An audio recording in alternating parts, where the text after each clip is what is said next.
லட்சுமி பார்வதி பூமியில் ஆணும் பெண்ணும் எவ்வளவு அசிங்கம் பண்ணுதுன்னு பார்த்தியா? மோசத்தை பார்த்தியா?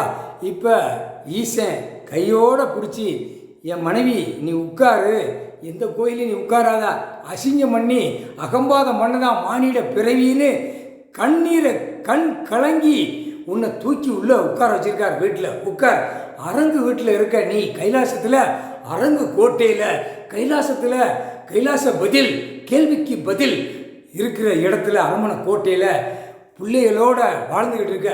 சந்தோஷம், எங்களுக்கு பிள்ளைய வந்து வாச்சிருக்க பூரா.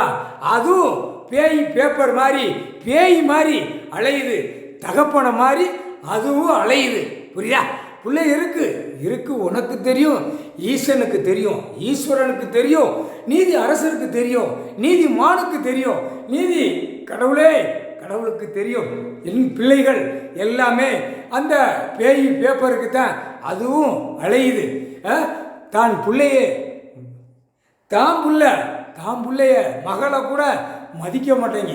அப்போ அந்த ஆத்மாலாம் எப்படி தூக்கி அரவணைச்சு எப்படி போட்டு வந்திருக்காரு. அப்போ அந்த நன்றி கூட என் பிள்ளைகளுக்கு இல்லையே. பெண்ணுக்கு இல்லை, ஆணுக்கும் இல்லை, 2 பேர்த்துக்கு பிறந்த பிள்ளைகளுக்கும் இல்லை, 2 பேர்த்துக்கும் பிறந்த பிள்ளைகள்.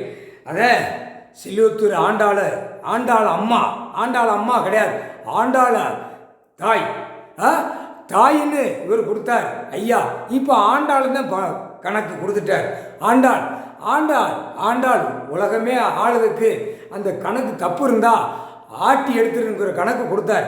அதையும் அசிங்கம் பண்ணி ஐயமார் உள்ள மந்திரத்தை ஓதி எல்லாம் அசிங்கம் பண்ணிட்டான். அதனால் ஆண்டாள் கஷ்டப்பட்டுத்த வெளியில் உட்கார்ந்துருக்கா. பார்வதி உனக்கு தெரியும், நான் லட்சுமி நாராயணோட உனக்கு முன்னாடி நாங்கள் 2 பேரும் அமர்ந்திருக்கோம். எங்களுக்கு எந்த சஞ்சலப்பும் இல்லை, எந்த இதுவும் இல்லை. ஆனால் கோபம் தகப்பனுக்கு மேலே கோபம் பிள்ளைகளுக்கு இப்போ வருது இந்த காலத்தில். அது வரக்கூடாது. அது டெல்லி மும்பை எல்லா பிள்ளைகள் தூக்கி அங்கே போட்டிருக்காரு. அந்த கோபத்தை வராத அளவுக்கு அமைக்கி விட்டுரு. வரக்கூடாது, கோபமே வரக்கூடாது. கோபப்பட்டு தான் 2 பேருமே கடவுளை மதிப்பு இல்லாமல் செஞ்சுட்டு போயிட்டாங்க. விஷ்ணு பிரம்மா செஞ்சுட்டு போயிட்டாங்க. இன்னைக்கு மதிப்பு மரியாதையோட முன்னாடி நில்லுங்கடான்னு வச்சுருக்காரு. அந்த மதிப்பு மரியாதை 2 பேருமே காப்பாற்றிக்கிடணும். விஷ்ணு பிரம்மா 2 பேரும் அந்த மதிப்பு மரியாதையோட 2 பேருமே காப்பாற்றிக்கிடணும். அதுதான் முறைப்படி. நான் பார்வதி நம்ம 3 பேருமே போய் ஒவ்வொரு தேசங்கள், ஒவ்வொரு நாடுகளும், ஒவ்வொரு இடங்களும் சீரழிஞ்சிட்டோம். இப்போ 2 பேர்த்த கைலாசத்தில் ஈசன் கொண்டு வந்து சேர்த்துட்டாரு. சரஸ்வதி வரணும். அந்த கல்வி முடிக்காமல் இருக்க மாட்டார். கல்வியை வச்சு தானே பல கோடி இடம் பில்டிங் எல்லாமே க்ளோஸ் பண்ணதால, அதை வச்சு அசிங்கம் பண்ணதால, அதனால் கல்வியெல்லாம் முடிச்சுட்டு தான் சரஸ்வதியை கொண்டு வருவார். முக்கால் சத்தியம்.